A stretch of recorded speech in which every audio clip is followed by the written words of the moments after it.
Hey, William. Hey, can you hear me? Perfectly. Okay, good, good. I'm so sorry about that. I don't know why recently my Zoom invitations have been going to spam or something like that. It happened a couple of times. Oh, but bro, listen, I'm like I'm a baby with computers and that kind of stuff. This is all like I don't do this often. So even I even let my wife yesterday in the middle of the night, like 3 a.m. She stood up, to set everything for me. You understand?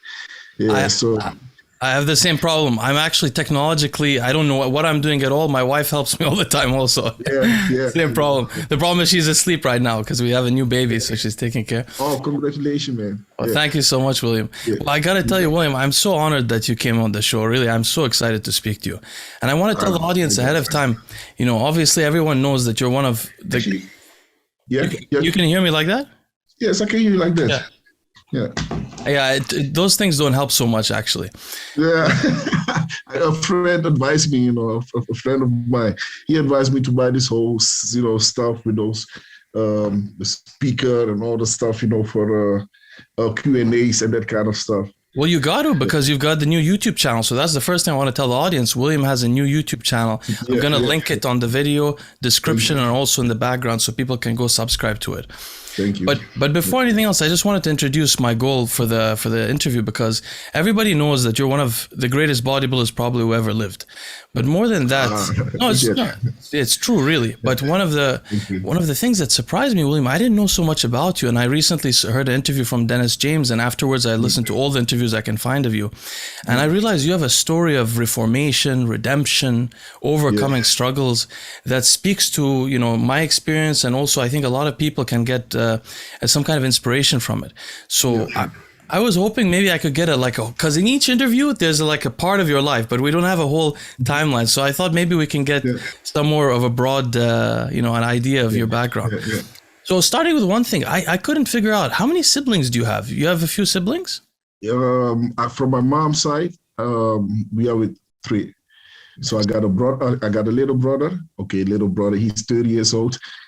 I got a sister, she's older than me. She's now 41. Yes, and from my father's side, uncountable. Really? Because that's what I notice in your stories. I don't hear much about your father. Yeah, my biological father. So he lived in Ghana. He passed away like a long time ago, like in I think summer of 2000. Yeah, he passed away at the age of 75 years old. So my dad was he was an old man. Wow, He this was is like there was a big difference between him and my mom. Yeah, so in Ghana, because I know most of the people in Ghana are Christian, like 70% or something like that, right? yes, we as well. Yes, yes, So it's not like they're marrying multiple wives. They don't have that there, they right? do. Oh, They they do do. have that? Yes, it's similar like the Muslims. We have Muslims also living there. Only with the Christians now. Like from my father's time, when you had a status, like you have a high status, then it's like normal, to have multiple wives. As long as you marry them. I You see understand? You that. cannot just have a side, chicks and that kind Side of. You chicks. have to. Yes, you have to go there to a family and ask her hand, and marry her, and take care of her. You understand? And then yes, then the babies comes, and then another woman comes, along, and then if she's good, for my dad or for the man, he will marry her again. So my father had like multiple wives, and yeah, my mom was one of the many, and my mom didn't because she was young and she didn't want to waste her life, like the other wives. So her sister, she came to pick her up. Her sister was like in abroad, her older sister, Yeah. and she came to pick her up. Like you have to leave here. This is not, this is not acceptable, because they were like the younger generation, and so my aunt took my mom away from there.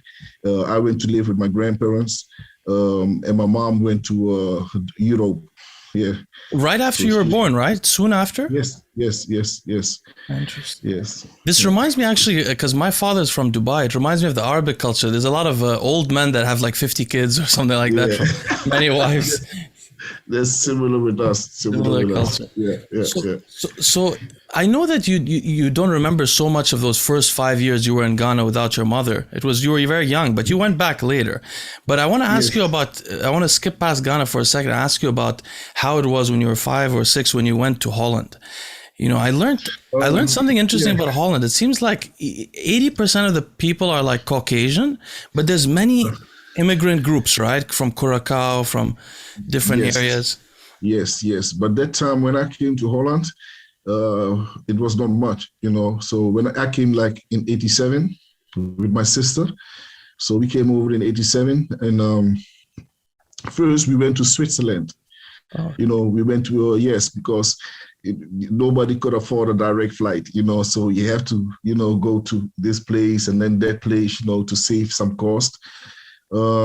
Because for most people, even, you know, a lot of people in Ghana back then, they had to sell, like the family had to sell the properties, you know, all the properties for them to get a ticket to go to Europe or United States or any of those countries where they can make or have a better life, you know. So so, so when you entered Ghana, when, was it like? Sorry. When you entered the Netherlands, was it like a racism toward African immigrants, or?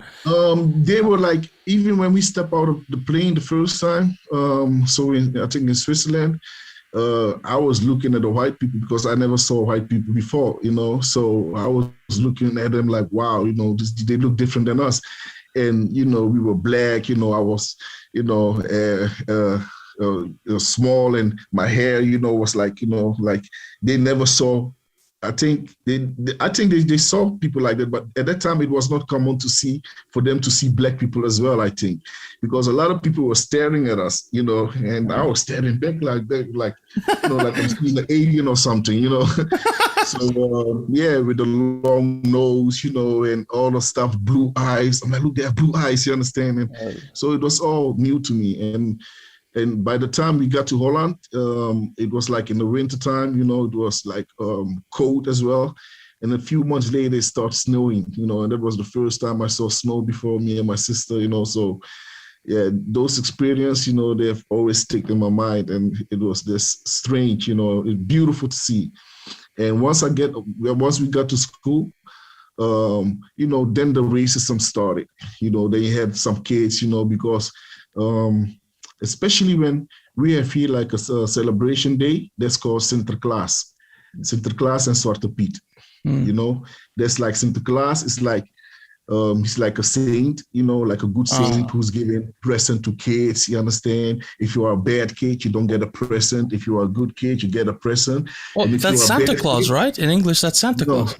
No? no, Oh, no. okay. Santa Claus is different again. Yeah, this is Sinterklaas. Yeah, so it's a whole story. Some say he used to come from Turkey. Some say, you know, he used to come from Spain. But the clothing, his helpers, those are the Zwarte Piet. Zwarte Piet is like black Piet, you know, black Piet. So yes, that's and and they had like those, you know, big mouth, red mouth, you know, black face, you know, just white people who just color themselves, you know, with a how you say, Now they would a be black canceled. face. What you say? Nowadays, that's unacceptable to wear that kind of. Nowadays, they were like, since like a decade, 2 decades, people were like, you know, fighting against it, and now they change it. You know, they finally realized like, okay, it's a bit racism, and also because of this, you had like dividement between the people, because some people, they just can't understand, you know, especially the white people, like, no, it's a children party, you can't do that, and blah blah blah. And I agree with that. It's a children party, but you can change the personage. You understand? You don't. It doesn't have to be like the white man and the black servant. You understand? It can be different. It can be instead of Zwarte Piet, it can be colored Piet.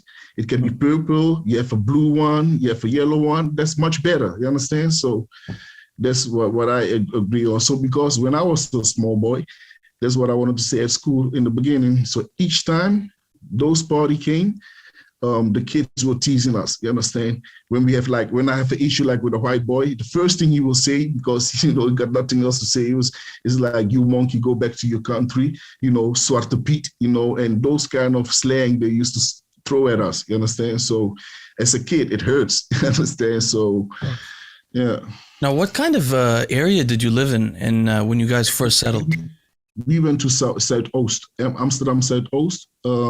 There's this southeast of Amsterdam, and that's like where the immigrants live. A lot of immigrants, a lot of black people, a lot of illegal people. So everybody that like comes from poverty, most of them, from like poor countries, most of them go to that place because the houses are like flats. But now they broke everything down. So back then it was like flats, so we were packed all in flats, and it was much cheaper for us, to rent those places, and we were living like with mouses and rats and that kind of stuff, yeah. We had in every corner of the house, we had like a mouse trap, and every morning I was the one that had to, take the mouse out and throw them off the balcony. Oh my God. Yeah, that's how we live, man. In English, we used to throw garbage from the balcony. You just sit down and you just see garbage falling down from the balcony. In English, I think they call those like projects. It's like a government-assisted housing, like cheaper from the government, or yes, you can see it like that. Yes, but it was back then, and now they have made a big, huge improvement. Now they have like lower houses. They are maybe when you go there, you can maybe find maybe 2 flats also. Most of the flats are broken down. Yeah. Now, back then, when you were growing up in that area, is it like a violent, as a kid, there was fighting every day? It was violent, but we didn't get to see that side, because I think maybe of the age, that we were too young, you understand? And at the time that most of those bad things happened, we are already inside the house, So, yeah. So most of your friends growing up then were also immigrants, huh? They're like mostly African, or also the Curaçao, Suriname? Curaçao, Suriname, Africans as well, Africans from different part of Africa, a lot of Caribbean people, so yeah. What? Also from Morocco. Yeah, Morocco. Well. I was going to talk about. Yeah. It's interesting. Yeah. So what? And now in your childhood, Turkish. Yeah, I heard Turkey, also that a lot of Turkish people. Yeah. So I grew up with all kind, even with Iraqis people. From Iran. In my class we had different nationalities. So yeah. Now, what inspired your mom to send you back to Ghana? I think you were 10 when she sent you back for 1 year? No, I was 12 years old. Yeah. Oh, you're already 12. Were you getting into trouble before that? Is that why she said, I'll teach you a lesson, I'll send you? Yes. It was to humble me down, because I was making too much noise, too much problems. So how did you start to make those problems? What happened there? What was going on really? Just neighborhood stuff or from the poverty?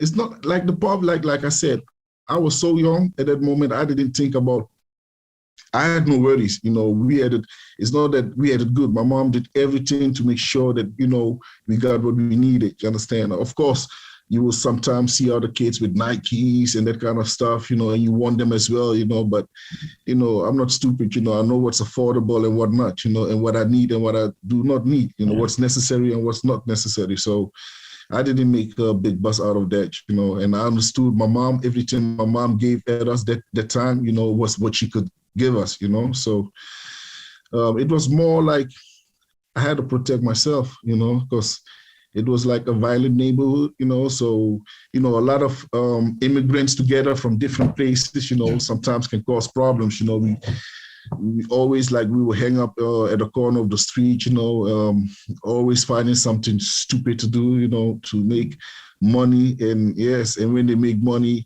they do the most stupid stuff with it as well. So that was it. It was more to protect myself and to not back down for no man, because because I was from Ghana, they used to look down on us. You understand? Mm-hmm. They had a name for us like Bokus, that's how they call Africans, and that was those Suriname people. And my stepfather, he's also Suriname, and I had also friends from Suriname, but some other Suriname guys, and also the Caribbean boys, the Antillean boys, they will always pick up on the African boys, because we are quiet. we are Christians, we believe in God. We don't make no problems, you understand? So they used to pick up on us, and because we are hard workers, we come there, we don't come there to play, you understand? Because we know where we come from, we come there, our parents come there, they don't have time for, school or whatsoever, they came there to work, to give us a better life, and they were cleaning toilets and that kind of stuff, to provide for us, so I got mad every time I asked another Ghanaian, like, hey, where do you come from? He would tell me, I'm from Suriname, or I'm from Curacao. I'd be like, don't lie to me, in my language, I would tell them I'm a Ghanaian, you understand? But then they would pretend like they don't understand me. I say, I know you are Ghanaian, so it used to disturb me that they wanted to be something else, somebody else than they actually were, you understand? And I was always proud of my roots. I always used to tell them, like, even the Suriname guys, even from the Curacao, I used to tell them, listen, you guys all came from where I come from. You understand? That's where you come from. You understand? You guys were brought over here. You understand? By violence. It's not that, you wanted. You were brought over here by violence. And now you act like, you don't know where you're from. You don't know where your background is. And now you act like we are dirty people. You understand? Because we are Africans, because that's how they treated us, So I got mad about that, and I stood my ground, and I used to go against those guys, who used to pick up on African boys, and I wanted to make a name, I wanted to make like yes, we are Africans, but we are not all the same. You understand? Like we are like more people. Like if you slap me here, I would turn my other cheek. Yeah. And I was like the opposite. If you slap me here, I will slap you 10 times harder. So you would never think of to slap me again. So there was that kind of mentality, and I had to be like that. Because otherwise people will walk over you. In the neighborhood where I came from. They will use you. For most stupid stuff that they don't dare to do themselves. You understand? So I don't want to be nobody's walking boy. So. That's how I started training as well. You started before you went to Ghana. You started lifting weights. I was training when I was like 5 years when I came to Holland. But to protect yourself. Not training in the gym, just in the house, push-ups, pulling up and that kind of stuff. My mom had that kind of thing. I don't know how you call it. You just put it on your feet and you hold it, and there's like you can stretch it. Yeah, it's an old school thing. You can stretch it. I used to train my biceps with it, my traps and all that kind of crazy stuff, So, and also shadow boxing and that kind of stuff. I used to watch Chris Eubank, late at night when everybody was sleeping, and I was like, making the same moves and, just training, like. I didn't want nobody to beat me, so. I know that feeling. That's how I started lifting also, because I was half American in Dubai. There was a lot of picking on me because I was half American. That's how I started lifting also. But a couple of comments about what you said. I was reading in preparation for the interview, I was reading about the people from Curacao, which I didn't know much about. Some of them actually speak the Ghanaian languages in Curacao. Like a lot of them are descendants from Ghana. Yeah, they are descendants, but most of them, the one that really can speak our language, the old language, that's from Suriname. That's from Suriname. Maybe it was Suriname. It's close to French Guyana and British Guyana. Yeah. Yes. It's also in South Africa, South America, and those people not from the city, those people from the bush. So those people who used to run back in the time, so back in the slavery time, they used to run away, and live in the bush, and they made a community. So those people from out of the city, those people, they still have maintain their culture. Yes, they have our culture. They have kept a lot of everything that we have. They still, fresh. Yes, they still have that. Even the clothing, they still, In America, actually, we have one place in America where some of the enslaved people kept their language. It's off the coast of South Carolina. There's an island there. Some escaped, the enslaved people escaped, lived in the island. Maybe someone in the audience can comment down below about them, but they still have some of the language. But I wanted to ask you, when this was happening, were you, because I know you, how tall are you? Are you 5'8"? No, I'm 172. So when you were younger, were you small for your age? Also? No, I was tall. Oh, you were tall, huh? Yeah, I was taller than all I mean in the class. there were maybe two girls that were taller than me, and I was like taller than most of the kids, bigger than taller. Okay. Yeah. And I stopped growing when I started going to high school. You know, a lot of people who go through a lot of stress in adolescence, they stop growing because the stress, cortisol, all these things can stop you from growing. They can cause you to become sensitive. I thought myself it was because I started too early with, training, push up, and like heavy things. You understand? Like I would like when I see like my mom's, coming from the stores, from groceries, she have like 2 groceries in the hand. And I see her like from a distance, I will run up to her, get the bags, and then walk with the bags at home. Same thing is what I did with all my friends. So if I see a friend of mine, you my friend, and I see your mom like, having groceries, I will walk to her. Even if she said, no, I will take the bag from her and walk with her all the way back home. And that's, so I had a lot of friends. So you grew up with a protective. Now, your protective nature, I didn't know that your mother got remarried. How did that influence you? Were you close to your stepfather? The Surinamese? Yeah, because when I came to Holland, he was with my mom, so okay. And they are still together now, so I have my biological father, of course, but he's the man that raised me up together with my mom, so I call him dad as well, you understand? So I consider him as my father, and my kids consider him as grandfather because he took care of me, and he's still in my life, so. Yes. And my little brother is his father. Yeah. Oh, fantastic. Oh, beautiful. Yes. Now, when you arrive in Ghana at 12, after fighting with these people and defending yourself there, I can't imagine what's Ghana like, because just for the audience to know, Ghana has a very stable government. It's one of the, known to be better governments in West Africa. But what was it? I don't know where you lived in Ghana. What was it like when you moved there? What was life like? I went to Kumasi because that's where my grandparents live. So I had to go to my grandparents and my father, by the way. At that time, my father was alive. Ghana is, at that time that I went there, I didn't know much about Ghana, and I went back to my neighbors. I had neighbors behind me, and, they were doing like young guys, stupid stuff, so I used to hang a lot with them. And one of them, his father, he was like a strong man. We call that Budo. He was like big and strong, and he used to lift in his garden, so it was like when I stand behind my house, I could see, their garden, so I used to always go to him, and instead of chill with my friend, I used to chill with his father. Understand? Because my interest was like, I want to be like him, and so I started training with him, and so that kept me actually from doing more stupid stuff over there. At times, people come and complain, oh, Wiliam did this, Wiliam did that, but not that really bad, So, and then I just kept training with them. And then by the time that I knew it, it was like 11 months passed. And my mom brought me back again, So. But before we leave this, I'm curious about something. When you lived in Ghana, did you speak with a European accent in your language? Yes. So did you get teased for that?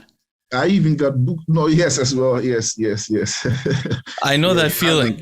Yeah. But I took books with me. My sister was always reading those Roman books, and I used to always laugh at, oh, what you doing with these books, But I took these books with me because I didn't want to forget my language. I didn't want to forget the Dutch language. Understand? So I took these books with me, and each time I would read through it, So I still had I had someone that I was talking Netherlands to, Dutch to. You understand? So that's how I kept the language, because when I came back, everybody, when I talked to them, my accent was like the first thing they would say, your accent. I'm like, what do you mean? So. It infected me more when I came from Ghana than when I went to Ghana. Okay. Understand, with the language barrier, yeah. One last question about this. So in Dubai, we actually have many Ghanaian people where I grew up in Dubai. And when I was a delinquent in my youth, when I was 15, 16, some of my friends were Ghanaians. They were very violent people, very aggressive people. But what I noticed about them, honestly, they were some of the strongest people physically that I had come across. Is it like, you know, in America we have these imagination, in Africa there are some people with crazy genetics that just they don't train. Is that true? There are some people like 100%, 200%. Really, huh? 200%. They will say he's netty and everybody will laugh at him. He's netty. You know, it's true, my friend. Even my brother from my father's side, you know, when I met him the first time, I think that was in, which year was it? Was it 94? I think 93, 94, right before I came back, you know, I met my brother there and I look at him and I saw his muscles. I'm like, damn, he's a bit older than me, you know, and I was like, okay, now I know where I got that part from. You understand? So it's like, we even had a guy there, a young guy, you know, he was even younger than me and he was like buffed, you know, and this guy was working all day on trucks.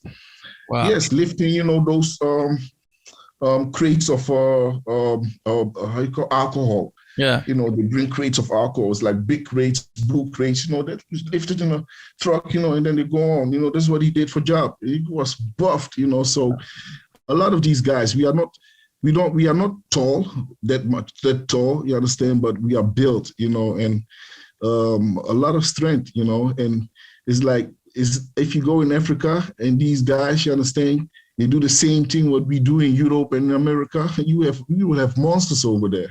I had a feeling. 100%, yes, you will have monsters. Do the Ghanaian people, have you ever been to Cameroon? I'm just out of curiosity. No. Are they similar, like looking, Ghanaian people with Cameroon? They're called Bantu people, I think. Okay, then you can compare us more with people from Ivory Coast, Togo, because they are near our country. Cameroon is just a little bit lower. You know, but we are similar. There's no big difference. Our culture is almost the same. Yeah. You know, so let's say the whole West Africa, you know, we are kind of similar. You know, even Central Africa as well. South Africa, bit different with the culture. East Africa is totally different. Culture, DNA, everything is different. You know, they are tall, they are skinny. You know, exactly. Yes, you know, so we are, you know, built different, you know, and that's why you got those marathon walkers. All of them, most of them, they come from the east side of Africa, you know. I know. Yes, and then you got the north side, Morocco, you know. I know I'm into genetics. That's the reason why I was asking, because, you know, the genetic historians, they say that in Africa, there was a migration around 6,000 years ago. They call it the Bantu expansion. It came from East Africa and it moved across to the west and south.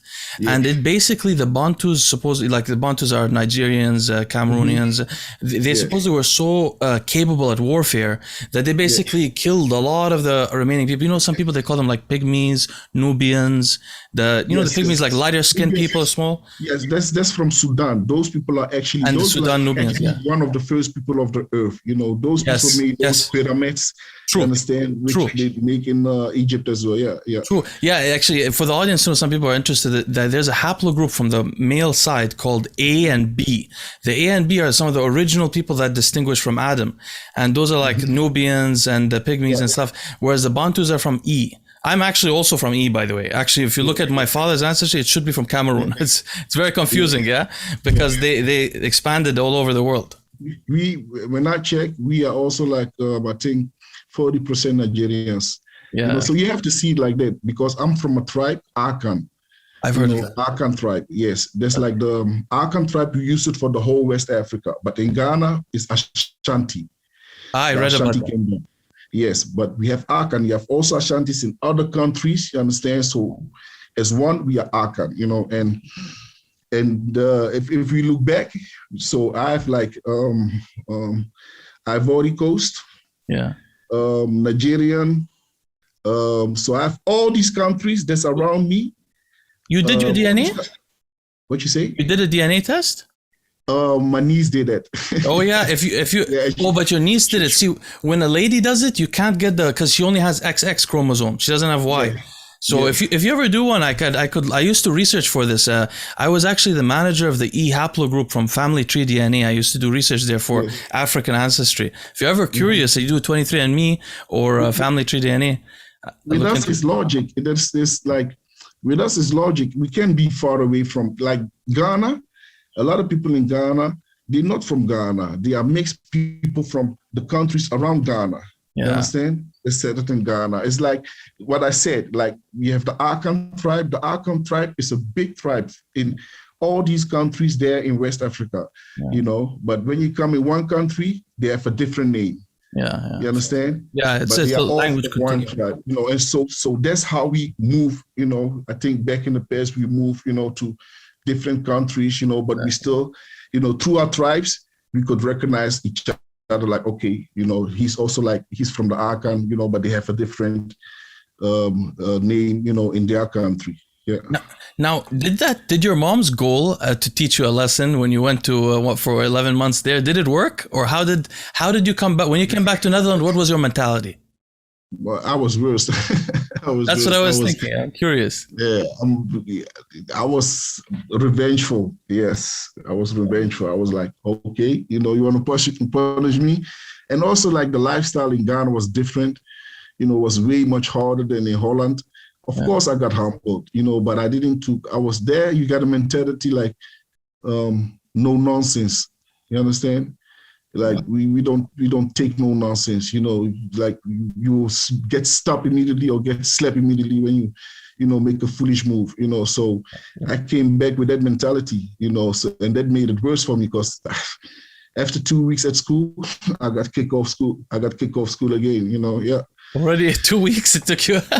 That's crazy. Not even 2 weeks, man. Not even 2 weeks, yeah. So now, so you were back in Holland at 12 years old? You were 13? No, 14. 14. No, I'm lying. 12 years, I went 13, I came back. 13. Yes, I was man, it's weird. We have such a similar story. My father sent me for 1 year at 10, and then at 14 he tried to get rid of me. He told me like, you have to go back to America by yourself. I told him, no, I can find a place to live. I don't need your help here. I'll stay here. So I was the same situation as you being thrown out from the. That's why your story resonated with me. But so what led to the life-changing event? I think you were 14 or 15 when it happened. How did that progress? Were you when Dennis James was asking you, he was saying, were you like hanging around with the wrong crowd? You said, no, they were hanging out with me. And I know that feeling also. But how did that progress? Were you guys getting money, or was it mostly like a gang kind of type fighting back and forth? There was, like I said, there were like groups, you know, we had like groups and like I said, I was like, let's say a dark horse, you know. I was like my own man, and I had my friends, and I protect my friends. Yeah. You know, even if they are not as strong as me, or, you know, physically or mentally, you know, I will still protect them no matter what. And that's the reason why I always got into problem. You understand? Because none of them, or like, you know, came up for himself. I was the one who had to teach them, like, listen, when somebody slap you, you know, you have to react back. You can't stand there, and because if it happens once, it will happen tomorrow again. And then the next day, another guy will come, he will do the same thing to you again, you know. So, you know, I used to, like, you know, show them, like, this is how you have to do, this is how you have to be. And that time, it was a kind of gang as well. And that time I introduced them, you know, on like, hey, listen, let's make money, you know. And most of them, they were smoking, you understand? And I was that time, you know, that used to tell them, oh, bro, you know, stop that shit, you know, let's make money instead, this and that. So, you know, I found a way, you know, to make some money with them, and we started making money. And those older guys, you know, they were getting jealous because we were, you know, walking with nice clothes, you know, fresh Nikes. We always had money in the pocket, you understand?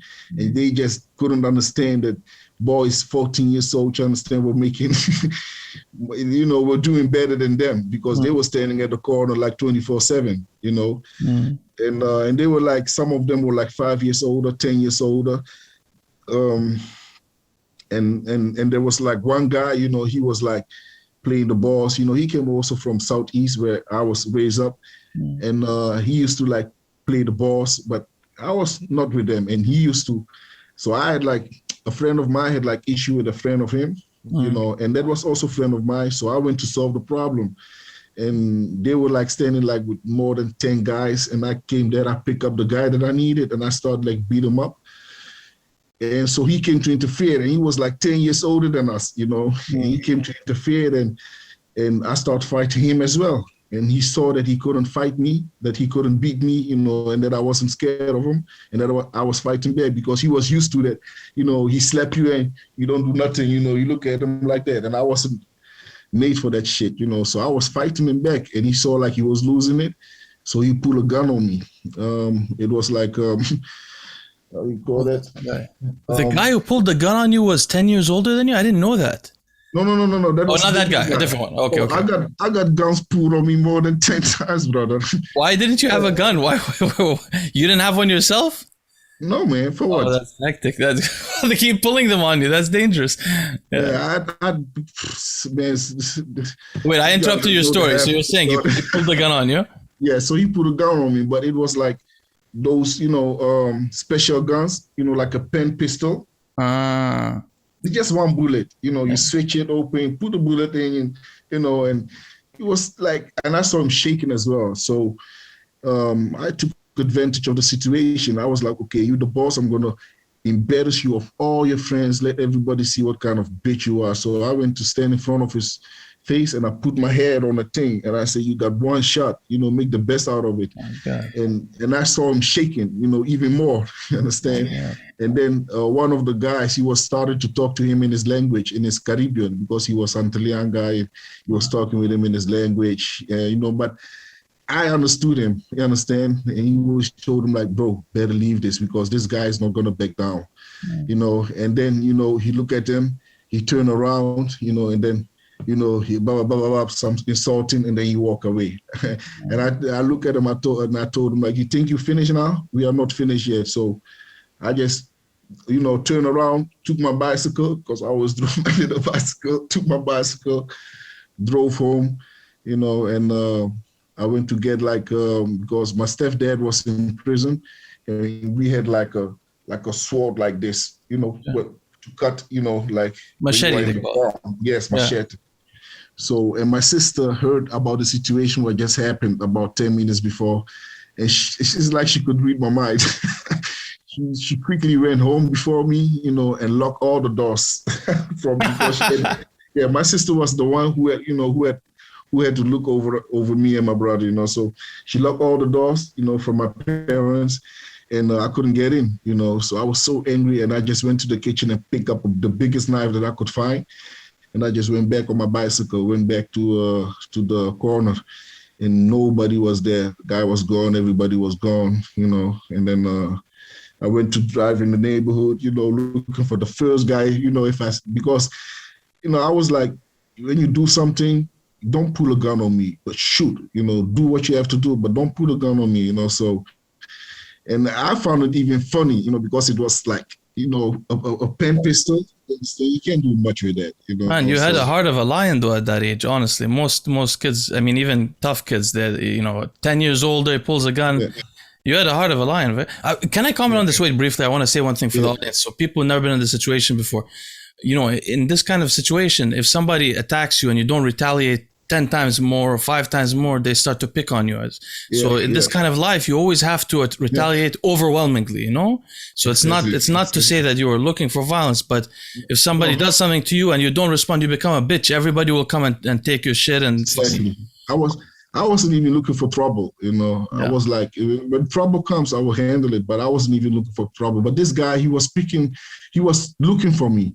Yeah. So that was his moment to finally do something. Yeah. And I was just the wrong guy for him at that moment, so, and so even later on, we got a crash again, but that was later in life because the guy that shot me, he was my neighbor. He was a friend of mine, just my neighbor. And I used to protect him against these guys because they used to beat him up. But he wanted to be a part of them. He wanted to be liked by them. He wanted to be somebody, you understand? And they knew that. So they pushed him because they didn't have the balls to do it. Understand? So they pushed him. They gave him a gun. Understand? Here, you understand? They gave him a gun. He even showed me the gun. I said, "Why are you walking with this?" You understand? That time I was anti-gun. Yeah, seriously, I was like, "Why are you walking with this?"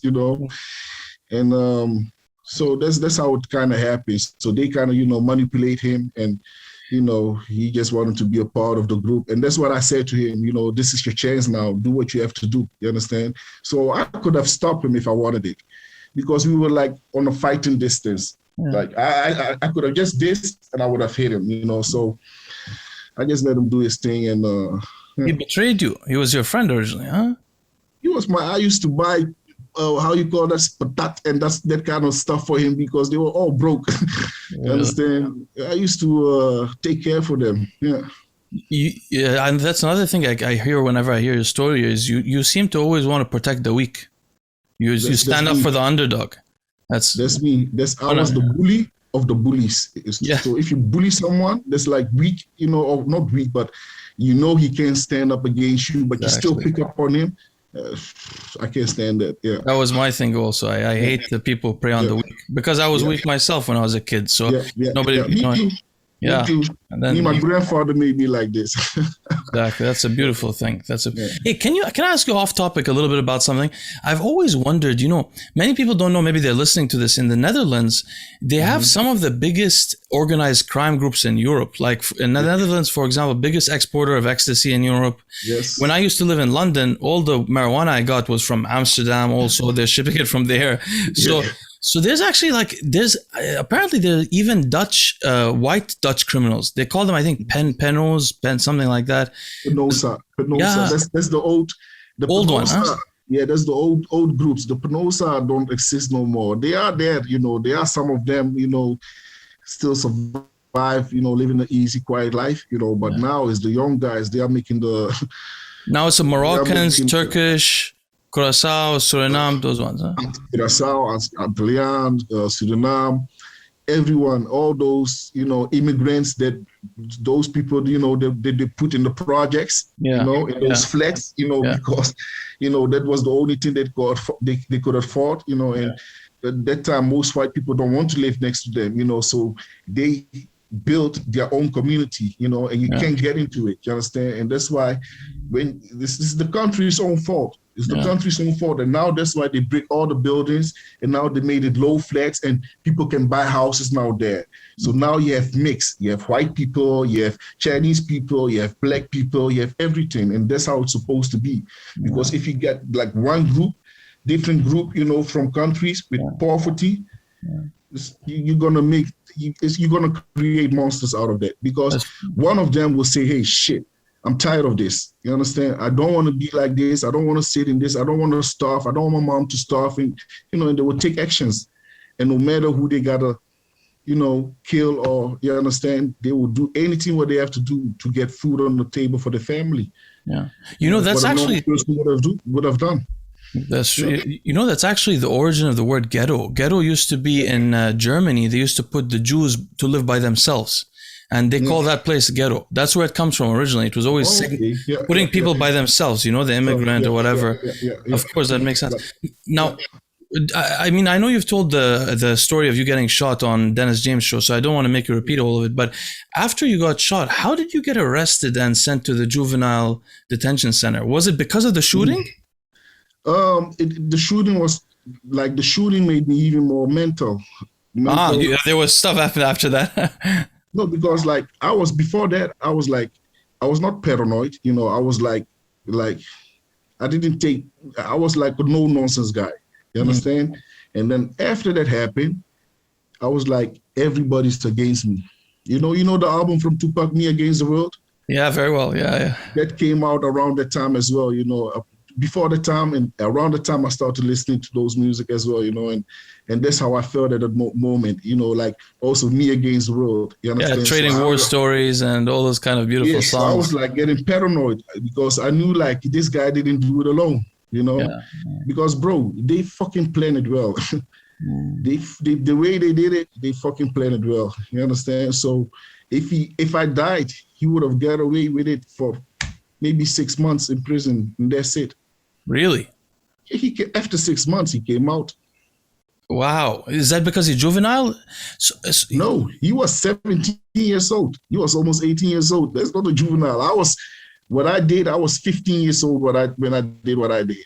Wow. And I was like, they gave me the high sentence. You understand? So they gave me a sentence of a major, you know. So So you went back to get retribution, not not against him, but against that group.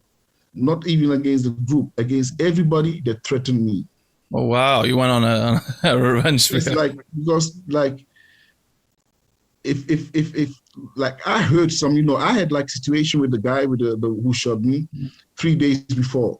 In those 3 days I should have handled, you know, because he just got scared and scared and scared, and eventually, you know, when someone is scared, they will do stupid stuff, you know. So, and I provoked him as well, you know. So like each time I saw him, I was like, you know, what you gonna do? Do what you said you're gonna do, you know. And so I was provoking him as well, you know. So when you got shot, instead of, because it was close to your heart, instead of, you didn't get this thought like, maybe God saved me for something. Instead, you thought, it was my mistake. I let that guy come near me. This is never going to happen again. Never. I see what you mean. Yeah. So that's why from that time, I got paranoid. And all my friends were walking with guns. I didn't walk with a gun. Yeah. I felt like, you know, if I want to hurt you, I want to do it with my hands. You understand? I want to feel every bit. You understand? With shooting someone, it's easy. Everybody can pull the trigger. Yeah, that's true. From a distance, you pull the trigger and you run away. There are so many gangsters. They're killers. They shoot 10, 15 people. When they go to jail, you can't hear them. They're quiet. They're in a corner.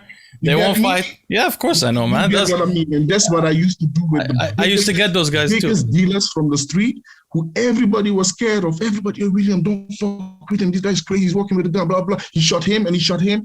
You see them in prison, they be the bitches. They can't fight. They can do nothing. Young guys who come in, they were beating them up. Yeah, you understand? They were beating them up. And then they look at you like for help, you know? Very like, true, bro, I've been through it, man. And that's what I say. It's easy to be tough if you can click a button and you just, that's all you do. Yeah, yes. And that's what with me, it was different. I was like, no, man, I've got to train my body. So, you know, that like physically, you can come through. That was my only mission, you know? So, and like, of course, when it comes really to it close, you understand? And I have no choice. Okay. But I was not like guns and that kind of, I could like get any gun that I wanted. I had a gun later on as well, you know, even before that, you know, but I always gave it to someone and then he get caught with it. You understand? So yeah.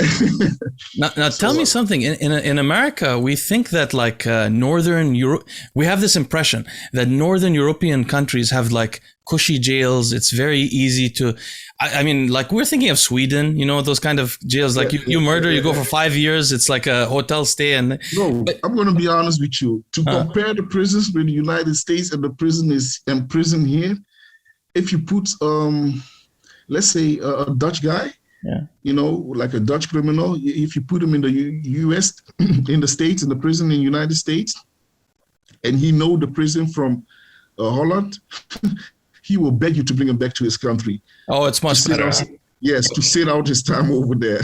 I was wondering. Yeah. So when you went into the detentions, I mean, was it they gave you an open-ended, right? No sentence. No, they gave me a sentence first. Yes. Okay. I got a sentence. They just delayed my case until I got like, how old was I?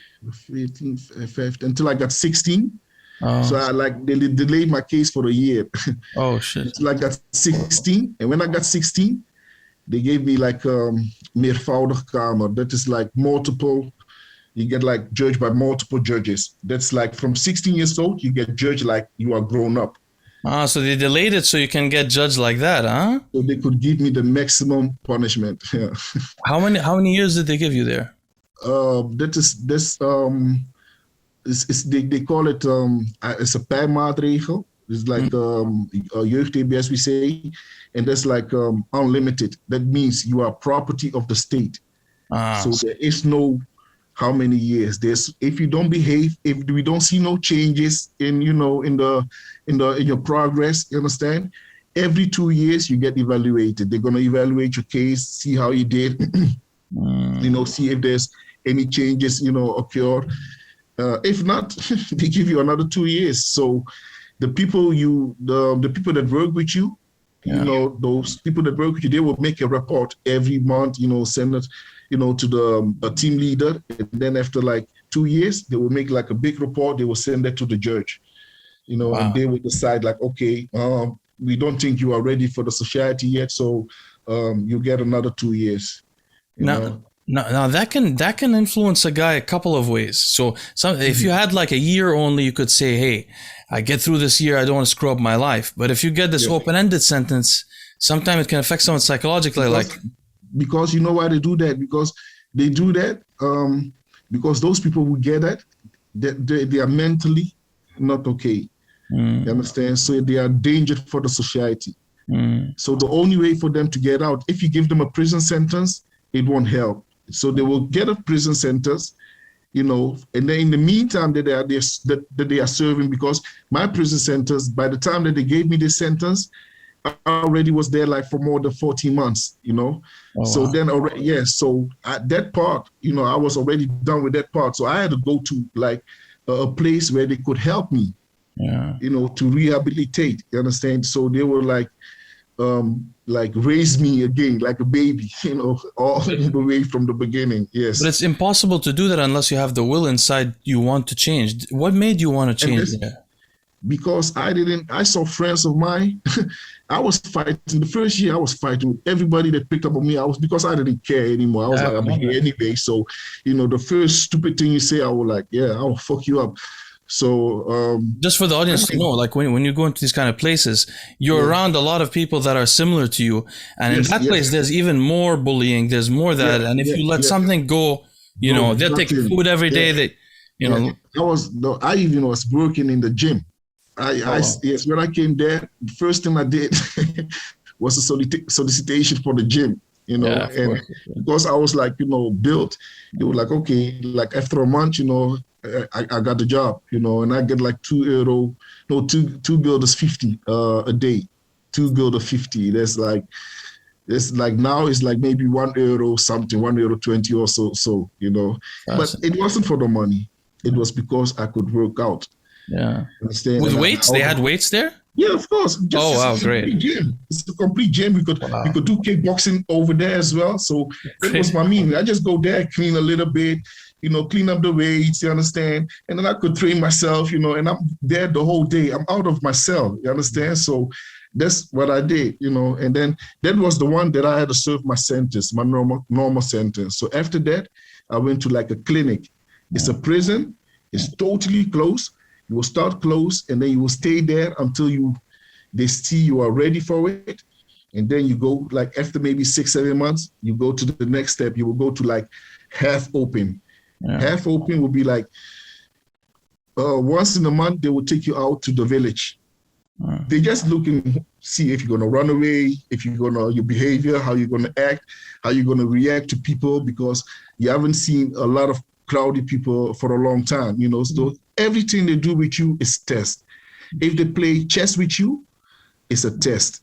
Really? You know, they're observing everything they do with you is a test, brother. You know, so I just, you know, I was just being myself, you know, and eventually they didn't know where to go with me. I wasn't fighting. I wasn't, you know, I just didn't work on the program sometimes, you know, but I did my education over there. So I did everything that I had to do, and they had no choice but to let me go. Interesting. So do you think that people you were around there were a little bit better, so you didn't have to, people weren't challenging you, or so you can get away with, you know, or did you sometimes have to turn down a fight or turn down a fade because, you know, I want to get out? I never turned down a fight. They didn't even pick up on me. That was the most. Oh, okay, good. They didn't quickly pick up on me, you know, at that time, you know, and that was like, you know, the first year when I was like for the sentence, you know, that was those years that some guys, they didn't pick up on me actually. They picked up on friends of me, you know. So the one that I was having the job, you know, that I was doing the work, you know, I got one of my friends, he had a fight with another guy, you know, and that guy, you know, because of him, they sent my friend away to another prison. And one of my good friends, I was like, you know, serving a while with him. So it hurts me. And that guy, he was bragging off in the shower, you know, after they finished with gym, because I could see all units coming to the gym, you know, because I was working there, you know. So I got so mad, you know, and that time I just finished with my training as well. So I went also in the shower, and he was bragging, blah, blah, blah, blah, blah, blah, you know, tall guy. So I look at him and I said, now you got to shut up. you know, because of you, he's already gone, and now you are standing here bragging. You couldn't beat him when he was standing in front of your face. And then he come up me, you know, like looking down on me, you know, he wanted to give me like, you know, and he would like, before he even got to do that, you know, I just, bam, hit him. Yeah. He told on your friend, or how did he get him out? Because like, because they caught the like altercation? They had an argument, you know, and he called on him, yes, something like that. Oh, wow. And my friend he was like similar like me, you know, he don't take shit for, you know, so yeah, and he wanted to fight him, and then, you know, they see it, and then the guy, blah, blah, blah. So he made the story more beautiful than it was. Some people will come, they'll come, like if they're scared to fight with the guy, they'll come and approach him in front of the people, the staff. Yes. So that you can see it, nothing can happen to him, but it looks like, yeah. Yes, so how old were you when you got out of there? I think 17, 18? No, I was almost 19, 18 and a half. Yeah. Wow. What happened then after you got out? What did you do with your life? What was your first steps? I did education at carpenter. So when I came out, you know, I continued with my carpenter. And then I went to the gym every day, you know. Yeah. So for the carpenter, I worked like 4 days in the carpenter, and I had 1 day school. Interesting. You know, so that's what I did. And then in my free time to the gym, no friends, no nothing. When I came out, like I didn't even when I see you and I know you, I just walk by. Like you. That's what I was gonna ask you. Did you change? Yeah, the people you hung out with. Yeah, brother, because they were shit. They were all shit. I found out. You understand? None of them came to see me. I could. Those who came to see me, I could count them on one hand. Really? Yeah. That's when you find out. Half of a hand. Yeah. That's when you find out who your real friends are. Yeah. You know, so when I came out, I just did my thing, you know, and even one time I was in the gym, one guy come to me, Wiliam, this and this got shot. I'm like, what? Okay, cool. I said, yeah, he got shot there. And I said, okay. I'm like, what you expect me to do? To run out of the gym and what? And do what? He got shot. So what do you want me to do? You understand? So I just finished my workout, left the gym, and while I was walking home, I see everybody standing, you know, at the corner where he got shot, police and everything. I just walk home, and somebody told me, yeah, you know, he got shot. I said, yeah, I just heard it. Just walk home, went home. Yeah. How did your relationship with your family change after they saw you, you know, staying out of trouble? Did you get closer to them? Were they proud of you? Did that influence you? I was always close. I was always close with my family. But like, I never like, that's the most, like when people, even my mom fought with the police when they came to tell her like, you know, Wiliam done this, you know, he's in prison, blah, blah, blah, blah. She couldn't believe it. Oh, really? You know, because at home, I was peaceful at home. At home is my peace, you understand? So at home, I have respect for my family, you understand? I would never harm my family, you know, but I was just, the way that the love that I had for my family, that's the love that I had for my friends. So I considered, if you are a friend, I consider you as my brother, like you came from the same mother, you understand? Okay. So that was my mentality, and that changed when I came out, you know? Then I saw like, man, I don't need these guys, you understand? Because they can do shit for me. I can do something for them, they can do nothing for me. You understand? And I thought I missed a lot, you know, but when I came out, they were still on the same place. Really? Same place, yeah. By the way, were you religious? Were you still religious? You are, yeah. I was going to ask. Yeah, but that doesn't mean, you know, take a walk with me. No, I did no. That's what I mean. What I mean is like, is that part? Because now you have to. It's really difficult for somebody that had that lifestyle to stay on the straight and narrow. I was wondering what your motivations were: family, God. How did you keep going? Because after that, you changed your life dramatically. I started reading the Bible every day in prison, you know, but couldn't understand the real meaning of it, you know. So I read it like through my whole entire sentence. I read it like about three times or so, you know. Yeah. Read the whole book, yeah. Yes. I was reading it also, yeah, even though I'm Muslim. Give me 1 second, Mike. Yeah. Take your time. Computer is almost. Yes, the battery is low. Sorry, guys. Oh, no worries. Take your time, man. Yeah. So, yes. So how did working out in the gym and going back to your new life, how did you get into bodybuilding? I've heard you say something very funny before, which is because you got into weightlifting similar to me. You wanted to be stronger to defend yourself, and you like strength and that kind of thing. But then these guys are wearing thongs on stage. So you said something funny last time. You were saying, I just couldn't get it. I couldn't. Who convinced you to get into bodybuilding, like real bodybuilding? Also, I bet you didn't like the idea that bodybuilders look stronger than they are. I bet you always wanted to be stronger than you look, right? So it's a different mentality. But you're so talented at it. Someone must have convinced you, I think.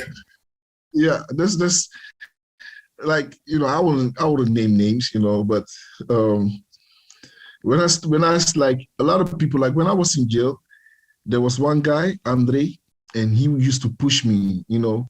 And because of him, I did the education, because I already was certified personal trainer before I even got out.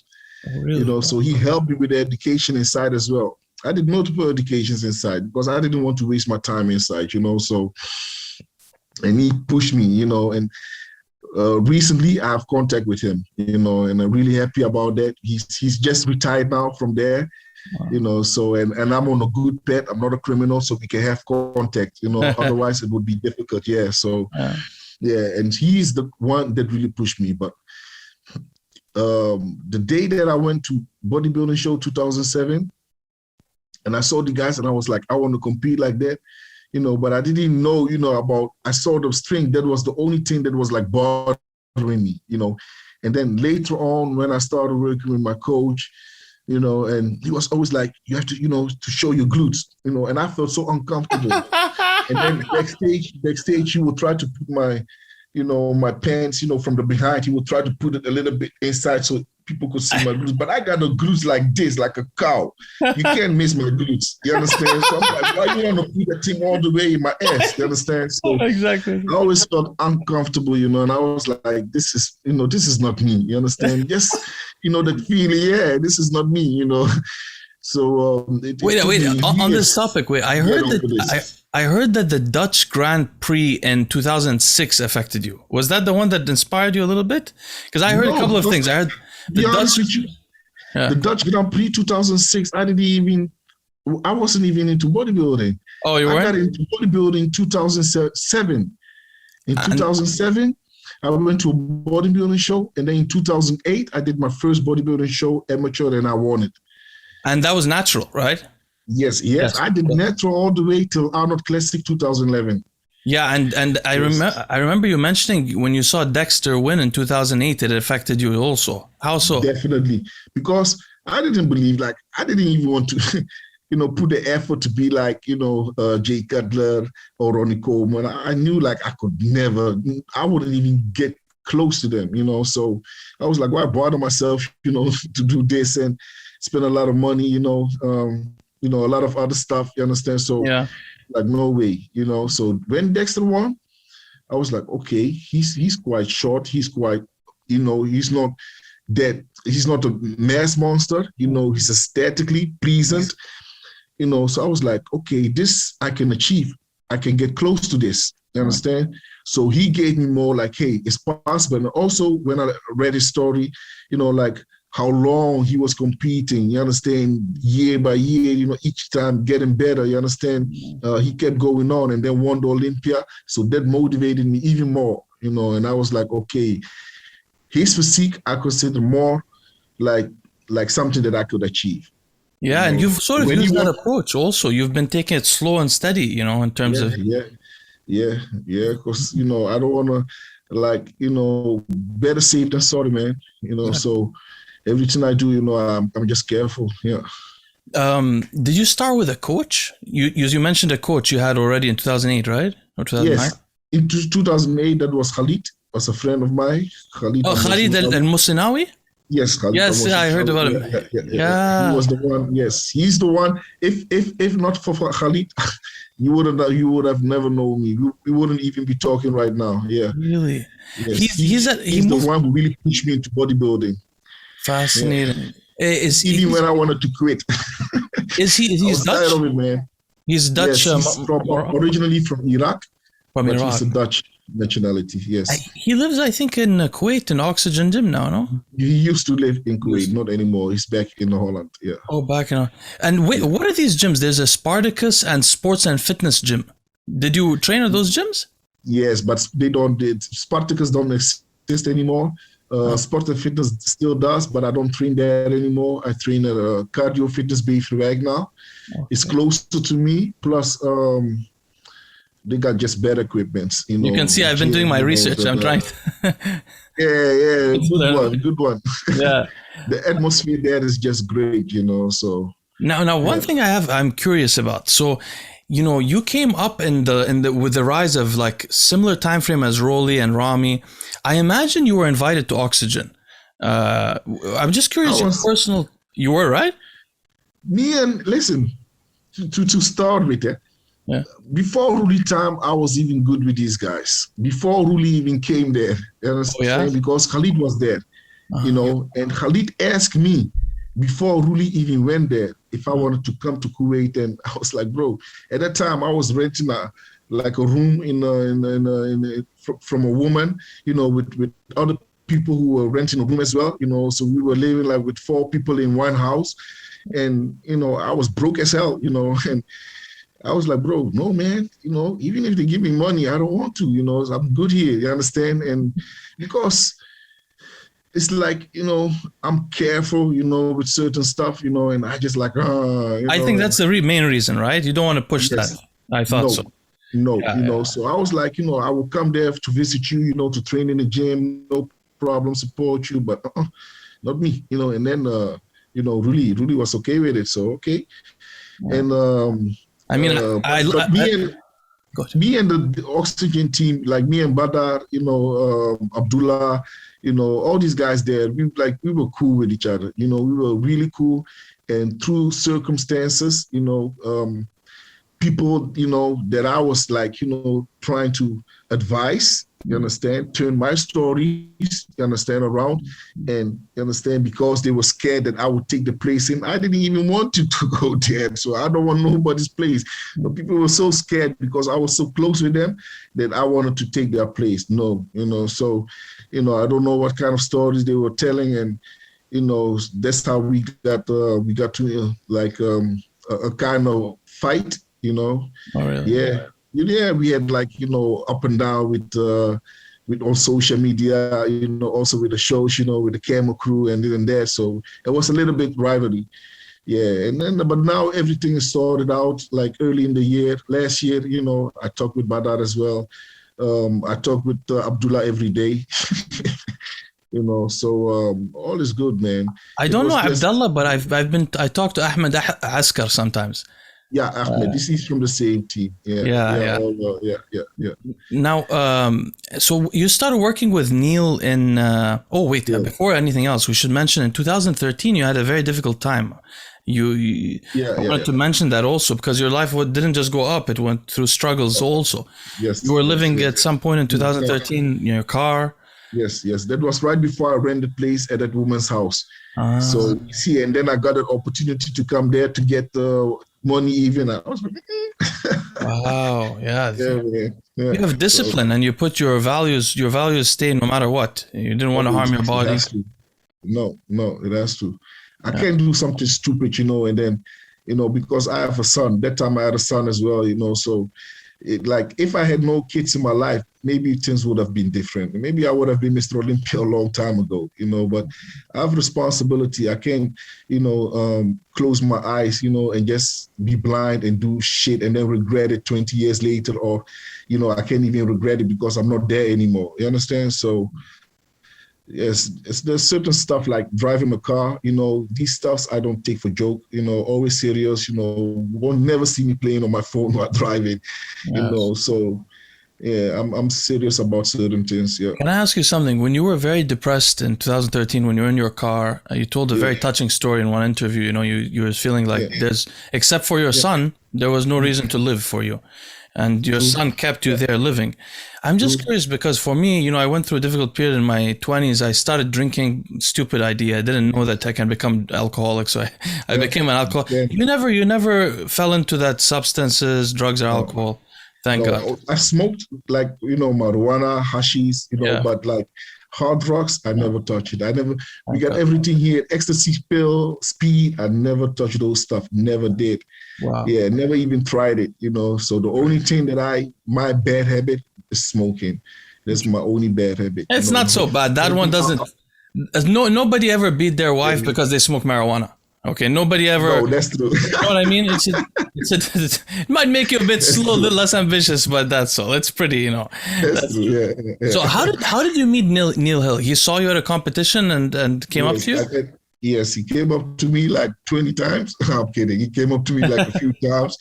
And I'm like, yo, if you keep telling me that, he was like, you look good, man. I said, yeah, if you keep telling me that, then why don't you train me? He said, well, there's a deal there. I said, yo, bro, listen, I don't have money. He said, don't worry, let's start.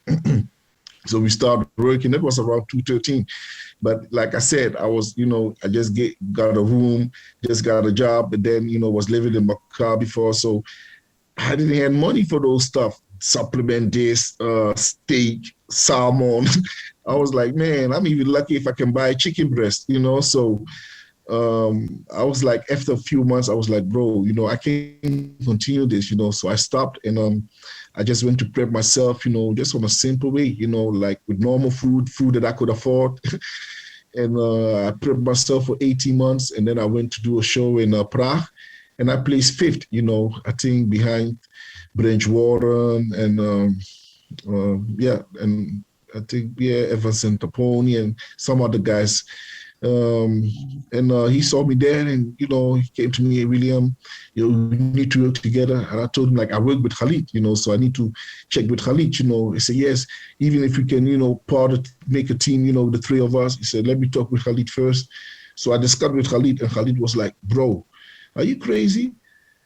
Listen, what I've done for you, he can do more for you, So go with him. Don't worry about me at all. If I was in your shoes, I would have taken this chance. I say, are you kidding? He says, no, go. Yes, brother, I'm telling you, Khalid. Good friend. Khalid saved my life, man. Not one time, multiple times, So he even one time gave me a supplement. Like he was sponsored by a supplement company, and that time he was giving me his supplement because I was like broke and I was buying supplements. And then one time I had a mortgage as well. And that time my ex was pregnant of my first son. I was like, fuck this shit, man. So I stopped buying supplements. I went to Khalid, hey, bro, I'm going to stop this, And he said, no, you can't stop, Here, you can have my supplements, and that's how he kept me going. Yeah. Man, and I have to commend you for something else. I mean, it takes a lot for a guy who used to make money quickly when he was younger to later be broke in his 20s or early 30s and decide, no, I'm not doing that. I'm not going to take someone else's money. I'm not going to sell something illegal. I don't want to go back in that path. I have a son. That's one of the most touching things about your story. I hope it can resonate with our audience. Now, about Neil. So I'm just a curiosity. Does he, we don't get into too much detail about this, but does he usually split the earnings of his clients? Is that a common thing? I never heard of it before. I don't know what he do with his clients, with me, like, listen, it's not so like he came to me like, Wiliam, I want this and I want that. No, it's in agreement. We were like, like, listen, I wanted even to give him 50%. I didn't mind to even give him 50%. He was like, no, you're crazy. So it's not about that, it was more other things that was playing around, so it's not like he came like, hey, I want 20%, I want 40%, I want this, it's about like when we work together, everybody make money. When I make money, I share. I share my money. Can you tell me if I'm right? It's the feeling sometimes you get when you're working with somebody and you think that you're both looking out for each other, but sometimes you feel like the feeling, maybe he's not looking out for me as much. He's looking out for himself. Different mentality. Yes, that's the feeling. That's the feeling that I had. But because, when you're good with someone, when you like, care for someone, like you see, like my youth, the way I was, like once you're in my circle, I protect you. I agree. So, and then you don't sometimes, you hear things, you see things, but you just close your eyes. I know the feeling. You just don't want to. Don't want to believe that. Yes, so you just like, no, I don't want to risk my friendship for that. Now, fuck it. So it took years passed by, and And we have a lot of our values are almost the same. I know exactly how you're thinking. I know exactly how you're feeling. But yeah, but aside from that, I don't want to put Neil in the, like under the bus, because he's still a good person. He has a good heart, good father, so that's something I can't take from him, And he's also really dedicated with his clients. He understands, like, he goes all the way. You can call him at any time. You understand? So, there's his plus points as well. So what was the most beneficial impact of his coaching for you? What did you learn most from? Like, what did you take away from? Like, I appreciated more, like, that it wasn't like just coaching, like athlete and coach, but more like, okay, we know each other more than that. Like friends. You understand? Like, some coach, they be like strictly, oh, do this, and then but you don't hear nothing from them, And with him, it was like we had daily contact. You understand what I mean? And we didn't talk only about bodybuilding, also other stuff sometimes, So that was because sometimes you just don't. You talk. We are in this bodybuilding world. Every day you hear the same stuff, the same, the same stories again, did and that and that. And sometimes you just want to have another talking about body. I know. Something else, So that's very true. Yeah. Now, when you left him, one thing that surprised me, I imagine every coach must have contacted you within a few months. The top coaches saying like, I want to train you, but you didn't take anyone. You stayed with your close team. Why did you choose to do that? And were you worried at all? It took me like how many years? 2013. It took me like so many years, to like, to break the wall, to let Neil in my life, to let Neil so close to me. And, and why would I do that for the second time? You get me? Like letting people in my family, my circle, and then I have to let them go. You understand? Yeah. So I prefer people that's my circle. I prefer them to stay in my circle to the day that we both die. That's the relationship that, I prefer. And that's why you don't see me also with sponsorship. I was without a sponsor for a year. I had opportunities with other sponsors, but I didn't feel related with those sponsors. After a sponsor has to believe in you. They have to believe you, not just like, hey, this is a dollar sign. Okay, he can make money for us. Let's take him. Oh, he got a lot of followers. He got a lot of content. Let's take him. I'm not with that, man. I'm not with that. So if you like, I like for a long relationship, that's my thing. I don't want to hop from, 1 3 to another 3. You get me? Yeah, I know. So that's why I keep my circle small, So once you're in it, and once you leave, you're out of it. You're out of it for always. Yeah, I know exactly what you mean. Now coming to the next Olympia. Now, people I don't know if you were nervous at all about going to the Olympia without Neil and stuff like that, but I learned that you had an injury on, I think, your left leg. My left, yeah. Now, before we even talk about that, something I don't think you talk about that often is, I think even since 2009, you had a hernia from the beginning, right? I made a mistake. That was from ego lifting. I made a mistake. Guys, don't ego lift. Yeah. William, I gotta tell you, I thought that because a lot of guys, they get a hernia when they do a lot of GH. I saw your hernia. I thought maybe this guy's doing a lot of GH. Now I know you better. That's not the case. Then I look at the 2009. I look at the 2009 picture. You're natural. You had the same exact hernia. So how's that been affecting you? I mean, that affects your lifting, right? Yeah. Even now when I lift, I can hear every bones, down. I can hear every bone cluck, cluck, cluck. But really, I have to go on. Yeah, I hear it. At first time when you hear something scary, but after that I get used to it. I'm like, it's okay. So what happened to the leg though? My leg is now, let's say, it's almost like one. It's even better. Some parts are even better than the other leg. It's just the sweep up, just up, like, going to my hips. Yeah. That's only the missing point, a little bit, so, but you can't see it unless, I really point it out for you. Yeah. So my legs, it has come better with a lot of training. I train my legs like twice a week now, compound exercises. Yeah. So I've brought them up again. Thank God. Now, I got to ask you about a current event. I don't know if you got to see this. There's a poor lady. She died in Europa Pro recently. Yeah, I heard that. And, after that, we had a video I made on my channel with some of the ex-clients of that coach. They had some crazy diuretic protocols, like weeks on diuretics. And then also Sean Ray recently made some videos saying, the role of coaches in bodybuilding is overplayed, and that he's saying that for a long time. He always says that. I don't know his motivation exactly. What's your opinion on that? Coaches are valuable in bodybuilding. Do they overplay their role? Do they play games with people's health? Generally, not talking about Neil at all. No, of course not. Not about Neil, no, but generally. I mean, for coaches, like, if such a thing happened one time, okay, it can be an accident. 2 times, then you got to do an investigation. Like, hey, what's going on? For the 3rd time, and people are still with you, that means they are sorry for those. If I, offend you, that means you're not using your brains. Because if I'm with someone and something bad happened to one of the athletes, I will think twice. Yeah. If a second person happens to face the same situation under the same coach, I'm gone. I won't even wait. Not even a second. I'm gone. That's what I was. So I think the athletes, the responsibility should be at the athletes at first. And if you don't know what to do, always ask for a second opinion. And if you don't, even if that is not enough or that doesn't convince you, we have Google. Yeah.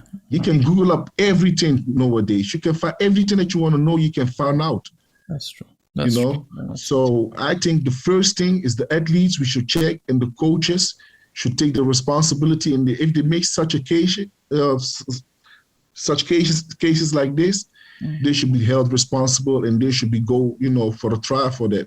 Yeah. Because it's people's life, and you claim to be a coach, you claim to be, like a healthy coach that's prepping people. So you should know better as well, but the responsibility should be at the athlete first, because they choose to go to certain coach or to go with a coach. When you go to someone, check maybe his background.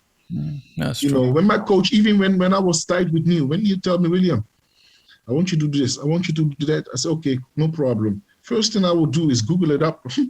I will Google up everything. Okay. He told me I can take this 6 weeks. How long can I take it?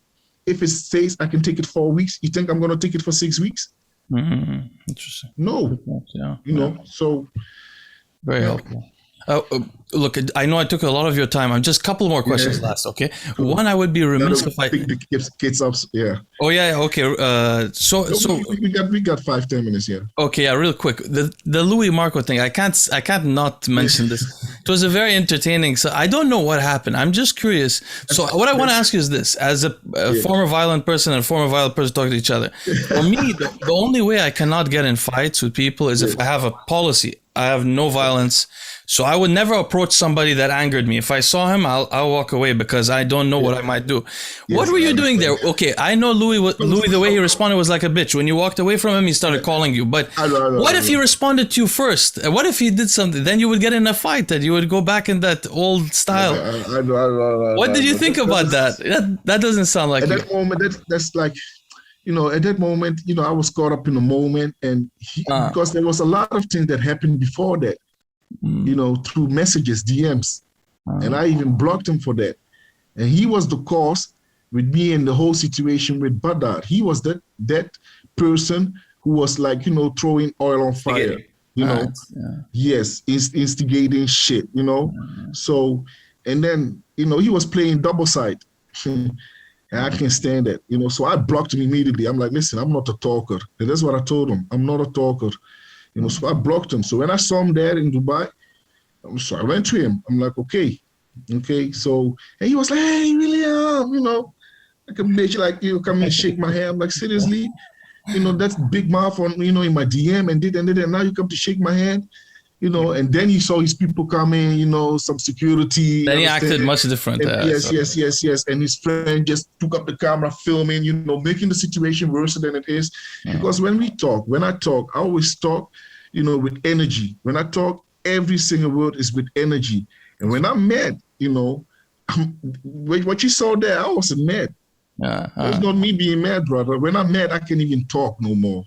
The only thing we feel is just white coming from our mouth. Yeah, I'm like a bull. I can't even talk no more. I will stutter. Yes, when I'm mad, I only stutter. I can't talk. You know, so that wasn't me being mad. You know, I was just trying to explain to him, don't use my name, you understand, to diss other athletes, even if you talk good about me. I don't care. Just don't use my name to diss them. You understand? That was that time with the bubble gut and blah blah blah and shit. You know, because I think you're the reason Louis doesn't make videos anymore. I think really a couple of people were telling me that. After that, he stopped. I think. Yeah, but I didn't threaten him to stop. You know? No, I know, but he just too much for him. He stopped. Yeah, no, it's just like, listen. He said something. He said something to me. Listen, one thing with us, I'm an African boy. I'm a spirit boy. We are spirits. All we do, everything with us is with spirits. You understand? We don't move without spirits. And if I stand in my ground and you come and insult me, I'm a nobody.